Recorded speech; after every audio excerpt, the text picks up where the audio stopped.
Et si nous prenions la décision de rendre nos vies plus simples? Si nous commencions à prendre du plaisir en faisant beaucoup plus, mais avec moins de ressources? Si retourner à l'essentiel devenait pour chacun d'entre nous un objectif? Je m'appelle Lionel Clément et depuis une dizaine d'années, j'ai décidé de mener une vie plus simple, plus en adéquation avec mes valeurs. Durant ces 10 années, j'ai travaillé à mener une vie plus frugale et j'ai découvert que c'était absolument pas une vie triste, ennuyeuse et pleine de frustration. J'ai découvert dans la frugalité une forme d'abondance qui aujourd'hui me rend pleinement heureux, même si je suis encore loin, très loin d'être arrivé. Et je suis convaincu que cette quête de simplicité est la quête de ma vie.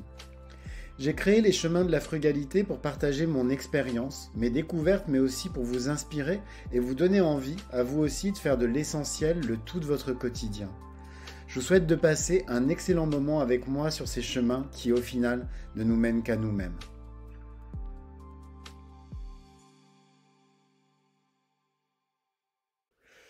Sur mes derniers épisodes, je vous ai beaucoup parlé de la viande et de toutes les bonnes raisons que vous pourriez avoir à en réduire la quantité dans votre assiette, voire à la supprimer complètement. Or, j'ai eu quelques retours suite à ces épisodes concernant la consommation de poisson. Est-ce qu'il faudrait aussi réduire, voire supprimer le poisson de son alimentation, sachant que tous les médecins crient haut et fort qu'il est excellent pour la santé? Alors personnellement, je suis convaincu que oui. Un poisson, comme un bœuf ou comme un lapin, c'est un être sensible qui aspire qu'à une chose, la vie. Et comme tous les êtres sensibles, un poisson, il est lui aussi sujet à la souffrance. De même, vous êtes-vous déjà posé la question de la manière dont sont pêchés tous les poissons que vous trouvez sur les étals de vos grandes surfaces? En fait, il faut comprendre une chose à mon avis.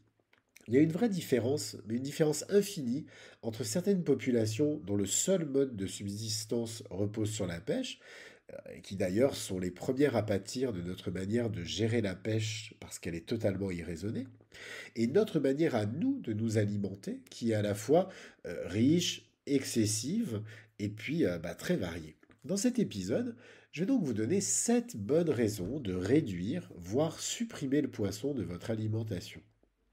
Et dans mon prochain épisode, je vous expliquerai en détail comment préserver de délicieuses saveurs marines dans votre assiette sans pour autant la remplir de poissons ou de fruits de mer. Alors la première raison pour laquelle vous pourriez supprimer le poisson, voire simplement même le réduire dans votre assiette, c'est la préservation des écosystèmes marins. En fait, je crois qu'il est temps de prendre conscience que les images d'Épinal qu'on nous vend dans la publicité télé sont totalement fausses. Si vous avez un tel choix de poisson sur les étals de vos supermarchés, c'est que ce poisson est pêché avec une échelle industrielle. Et comme toute pêche industrielle, celle-ci elle a un impact majeur et négatif sur les écosystèmes marins. On n'est pas fait en soi, on n'était pas fait pour devenir les super prédateurs de toutes ces espèces marines. Notre manière de pêcher a donc très fortement déséquilibré ces écosystèmes qui sont hyper fragiles.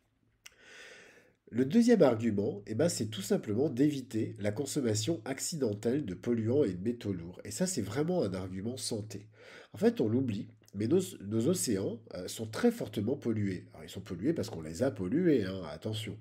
Et notamment pollués par des métaux lourds, dont le mercure. Or, les poissons ou encore les fruits de mer peuvent contenir des quantités très importantes de métaux lourds dans leur chair qui peuvent ensuite nous contaminer quand on les mange.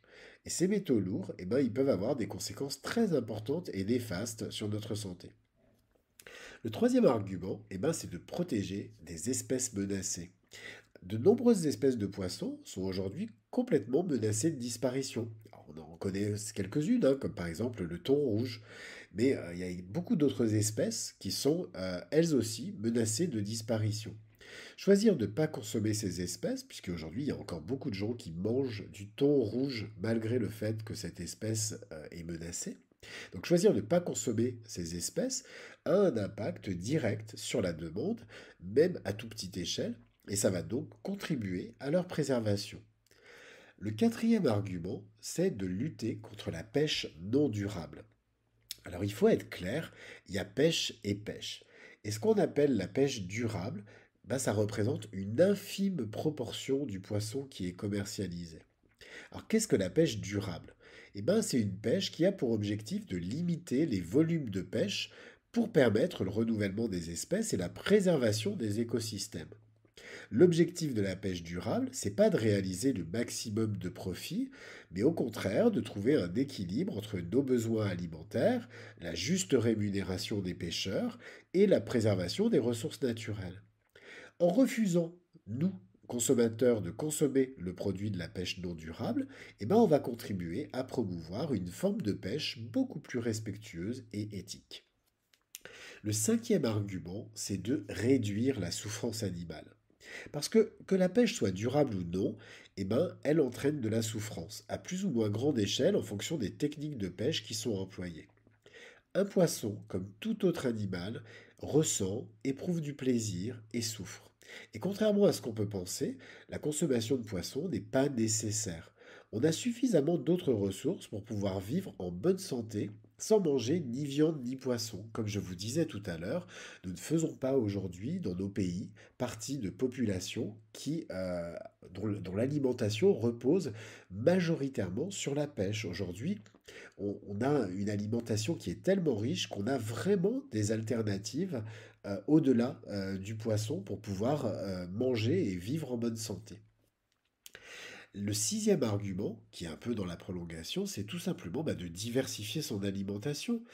En fait, on est convaincu à tort que la viande ou le poisson sont nécessaires à notre alimentation. Et donc, ça, on le voit bien dans la composition de notre assiette type. En gros, notre assiette type, c'est un énorme morceau de viande ou de poisson avec des féculents et, si on est vraiment audacieux, un tout petit peu de légumes. Or, cette assiette, elle n'est pas du tout représentative de nos besoins. Et c'est surtout pas une assiette diversifiée.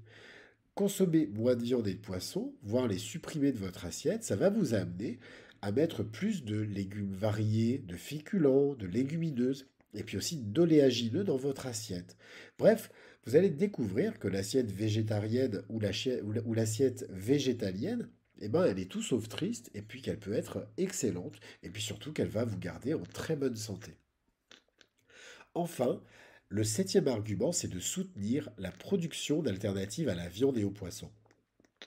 Alors même si je suis très mitigé sur leur motivation, la demande plus forte de ces dernières années en produits végétariens ou végétaliens a eu un impact essentiel et très positif.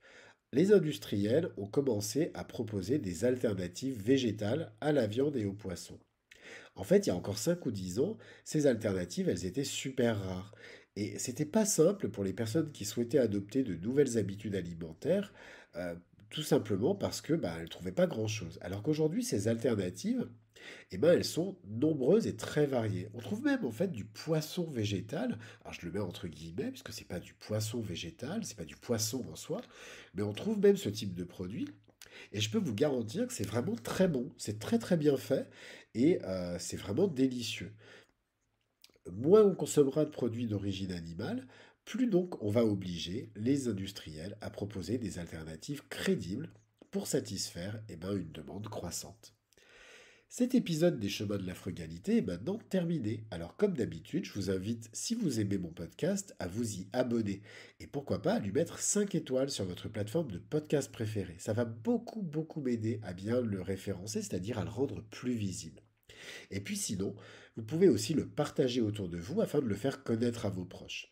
En attendant, je vous souhaite à tous une très belle journée et puis je vous dis à demain pour un nouvel épisode. Au revoir.